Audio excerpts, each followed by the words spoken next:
Magandang araw mga kasari-sari, kamusta na po kayo? Kamusta ang inyong tindahan, ang inyong mga negosyo? At ito na naman ang inyong pambansang tindera. Si Ate Tintin, syempre magtatapik tayo tungkol sa negosyo ngayon. Pero syempre hindi lang basta negosyo ang tinatapik ko. Tungkol din sa buhay-buhay nating mga nasa baba, mga nasa masa ang pamumuhay. Pero ngayon, tungkol sa negosyo ang ating itatapik, ang ating hihimay-himayin at pag-uusapan. So may kukwento ako sa inyo ha. Ito ay karanasan ng aking mother. Kung kayo ay meron ng negosyo, medyo malaki na, o, di ba? Syempre, medyo maganda na ang tinatakbo at medyo maalwan na ang buhay. Pero syempre, minsan nakakapagod din naman talaga yung magbantay ka na magbantay ng tindahan. So, minsan naiisip mo magpahinga muna, magbakasyon. Pero sa mother ko kasi, yung mga panahon na yun, hindi bakasyon, kundi ang father ko ay nalipat ng trabaho. So, medyo malayo. Si mother ay may malaking tindahan, punong-puno, di ba?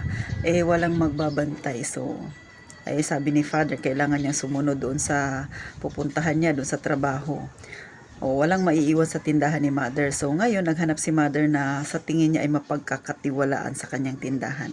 So ito na ngayon, ipinagkatiwala niya ang kanyang tindahan sa kanyang kakilala. Ilang buwan nang lumipas, halos 1 taon yata yun. Pagbalik ni mother, wala na siyang tindahan. Ang kanyang tindahan na purdoy na. Talagang nag-down na. Wala na siyang nakita. Istante na lang ang naiwan, mga kasari. So si mother sising-sisi sa nangyari, di ba? Pinaghirapan niya. Matagal-tagal din na ginawa niya yung pagbabantay doon. Inayos niya ang kanyang tindahan, tapos iniwan niya lang, tapos ipagbalik niya wala na siyang babalik ang tindahan. So ganon ang nangyari, mga kasari. So kayo ba? May ganyan ding tindahan at nagbabalak din na magmasyal minsan o kaya magbakasyon ng mga 1 buwan, ay humanap kayo ng pwede ninyong pagkatiwala na sigurado ninyo namang katiwa-tiwala, kasi baka pagbalik ninyo kalahati na lang ang laman ng inyong tindahan. Sa totoo lang, mga kasari, hindi masama ang magtiwala ka sa mga kaibigan, kamag-anak, diba? Talagang kailangan. Pero minsan, pag tungkol sa negosyo, tungkol sa pera, mahirap pong humanap ng mapagkakatiwalaan. Kasi nga, gaya ng nangyari kay mother. So, hindi ko alam kung anong naging issue doon. Basta ang nadatnan niya na lang ay ganun ay nangyari. So, kung ikaw ay may negosyo at balak mong paminsan-minsan magpahinga muna, make sure na yung decision mo ay naipagkatiwala sa iba, yung iyong negosyo ay tama, o kaya makakahanap ka ng magbabantay talaga. Kasi baka mamaya yan mangyari, bantay sa lakay, o kaya naman pagbalik mo wala ka nang babalikan pa. Paano yan kung ilang taon mong pinaghirapan yung tindahan na yan? At ang masaklap, paano kung dyan nyo kinukuha lahat-lahat, di ba? Sabihin na natin na hindi naman talaga totally down yung inyong tindahan, pero paano kung malaki na ang pera na nawawala, o di ba? Mahirap talaga, kasari, maghanap ng pagkakatiwalaan ng ating mga negosyo. So kahit ako nga, kahit maliit lang yung aking tindahan, so ako lang talaga dito. Kahit sa anak ko, hindi ko siya basta-basta iniiwan kasi yung anak ko, pag yan ang naiwan dahil binata na, nagmumukbang, o di ba? Ganun, gasino lang naman ang tubo ng sari-sari store, napakaliit lang. So kapag naiwan mo yan, kahit saglit lang, may mawawala dyan, di ba? Kaya ako, sa totoo lang, yung anak ko nga binata na, di ba? Hindi ko pinagkakatiwala basta yung aking tindahan. Mas maigi pa minsan magsara na lang ako kaysa naman ipagkatiwala ko tapos magmumukbang, o di ba? Sa chichirya pa lang magkano na kaagad ang iyong puhunan, lalo na sa mga malalaki, tapos napakaliit lang ng iyong tutubuin. Ganun lang ka. Sa bagay, yung mga ganyang problema, mga hindi na yan mga bago sa ating pandinig. Talagang nangyayari yan. Pero para hindi ka magkamali, pag-isipang maigi. Tama ba? O baka mas maganda na lang na isara mo na lang yung tindahan mo. So, mas maigi pa yung ganun, mga kasari. Kaya sa mga baguhan dyan, kahit bago ka pa lang sa tindahan, pero malaki ang iyong tindahan, syempre talaga naman nakakapagod minsan, di ba? Gusto mong magpahinga, ay pag-isipang maigi.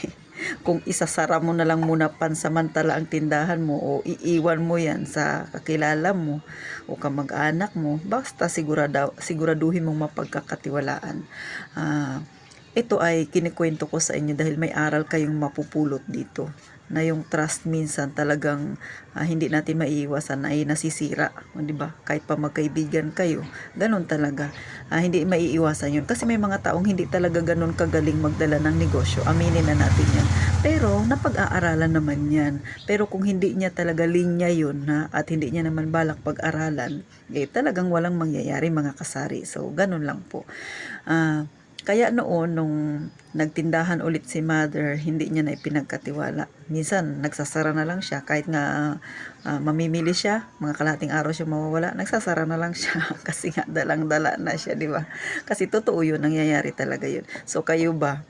Ano bang mga ginagawa ninyo pagka kayo ay magbabakasyon at naiiwan ang inyong tindahan? Ako, nangyari na rin yan sa akin na nagbakasyon ako. Siguro mga 1 week ako nawala.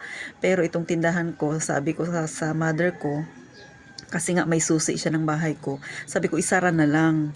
Sabi niya, wag na lang daw, magbabantay na lang daw siya. Pero, syempre, mother ko yun. Tsaka alam ko talaga na magaling siya sa negosyo. Okay lang naman sa akin. Pagbalik ko naman, may tindahan pa din naman ako. Tsaka, syempre, yun nga lang, ang kaibahan ng ikaw mismo ang nagbantay kaysa sa may nagbantay na iba. Hindi kasi namili yung mother ko. Kumbaga, yung mga benta, yun lang, okay lang, may mga araw-araw kasi mga 1 week din yun, tapos wala siyang pinamili sa tindahan, talagang nagbenta lang siya na nagbenta. So pagdating ko, binigay niya lang yung pera sa akin, so ako na ang namili. So iba yung ikaw mismo yung may-ari, di ba? Pagdating ko na parang halos nasa 50% na lang yung tindahan ko, pero may pera naman kasi nga hindi nga namimili yung mother ko. So ganun. So pagdating ko, mas lalo akong napagod galing ng bakasyon kasi pagdating ko, ang dami ko nga ayusin sa tindahan kahit maliit lang. Namili ako, tapos magdi-display ka, o di ba? Talagang iisa-isahin mo yon. So pagod din kapag minsan pag naisip ko na magbakasyon, wag na lang kasi nga pagbalik mo ganun ulit yung madadatnan mo, ay magdodoble yung pagod mo. Pero masarap din naman na paminsan-minsan ay magpahinga. Sa totoo lang, ang tindahan nakakapagod talaga. Alam na alam yan ng mga may tindahan na kagaya ko. Pero sulit naman pagka lalo sa gabi, magbibilang ka ng iyong benta sa buong maghapon o kaya hanggang gabi, di ba mga kasari? Kaya ayos lang din. Pero mas maigi na lang ang magtindahan ka kaysa mamasukan ka. Kasi nga pag namasukan ka, minimum lang yung kita mo, hindi katulad ng tindahan maayos-ayos ang iyong kita. Pero syempre, kanya-kanya naman tayo, di ba? Yung iba ay gusto naman talagang magkanegosyo, pero sa ngayon ay hindi pa sapat ang kanilang ipon. So, kayo ba mga kasari, may natutunan sa aking kwento sa pinagdaanan ng mother ko? Totoo naman talaga na, 'di ba? Pagka ganyan yung negosyo na iniwan mo, okay siya. Tapos pagbalik mo wala na, 'di ba? Masakit sa dibdib kasi ilang taon mong pinaghirapan yun tapos parang nawala lang na parang bula. Sa mga kagaya ng nangyari kay mother na nanonood sa akin, ano ba ang inyong ginawa para muling itayo ang inyong negosyo kung talagang totally na nag-down siya? Pero syempre, nasa sa inyo pa rin yung kasagutan. Kaya sa mga baguhan dyan sa negosyo na ganito, ito ay salamin lamang ng totoong buhay na nangyayari talaga.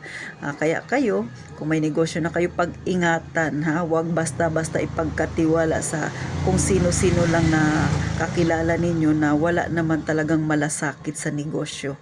O kaya naman walang alam sa pagpapatakbo ng negosyo, kasi talaga ganyan yung mangyayari pareha sa mother ko.